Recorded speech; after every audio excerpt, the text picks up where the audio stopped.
Hi everyone, this video is going to be a short video on how to fold socks together like this one.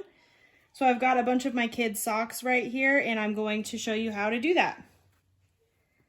So I'll start with this pair here. So you're going to take both open ends of the socks, put them together, open up one sock and fold it around. Now you have a little ball of a sock. So I'll show you that again.